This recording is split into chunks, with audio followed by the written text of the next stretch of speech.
मैं लोक परीक्षा अनुसूचित साधन निवारण विधेयक 2024 का मूल रूप से समर्थन करता हूं, क्योंकि पिछले कुछ वर्षों में जो निष्पक्ष परीक्षाएं होनी चाहिए थी वो एक बहुत बड़ा व्यवसाय बन गया है।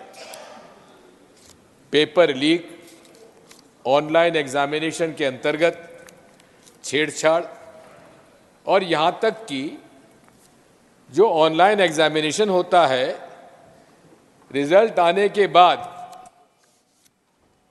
कौन सा पेपर आसान था उसमें नंबर बढ़ा दिए जाते हैं और जो कठिन था उसमें नंबर कम कर दिए जाते हैं। उसको कहते हैं नॉर्मलाइजेशन। इतना बड़ा भ्रष्टाचार का ये माध्यम बन गया है जिसका मैं उल्लेख करना चाहता हूं।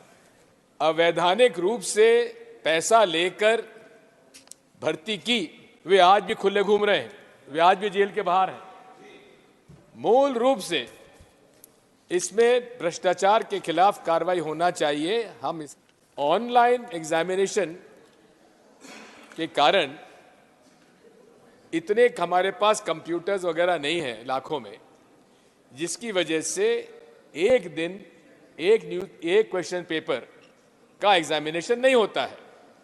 इसलिए अलग अलग दिनों पर अलग अलग क्वेश्चन के आधार पर परीक्षा होती है और उसमें ही नॉर्मलाइजेशन का ये प्रोसेस उन्होंने शामिल कर दिया है।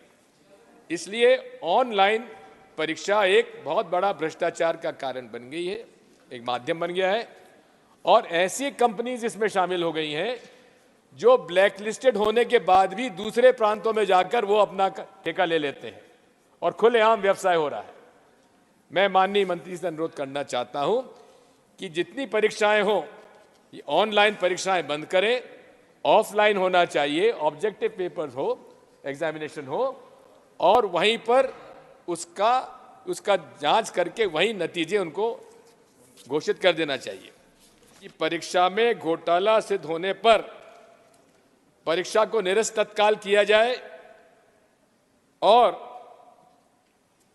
उसमें साथ साथ दोषियों को दंडित भी करें, साथ में तत्काल उसकी परीक्षा की जाना चाहिए।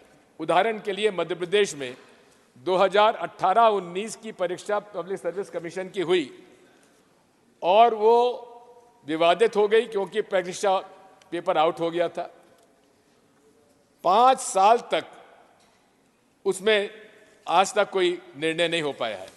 इसलिए मेरा अनुरोध यह है उसमें भी समय सीमा तय की जाना चाहिए। मैं अंत में माननीय सभापति महोदय आपसे यही अनुरोध करूंगा कि चूंकि ये कॉन्करेंट सब्जेक्ट है, इसलिए जहां राज्यों की मांग अगर आती है तो या तो वो खुद इस प्रकार का कानून अपने राज्य में लाएं या इस कानून को लागू करने के लिए भी यहाँ का, क्योंकि अथॉरिटी आपको दे सकते हैं, आपको ऑथोराइज किया जाए ताकि उसमें शामिल किया जाए। बहुत बहुत धन्यवाद। धन्यवाद दिग्विजय सिंह जी।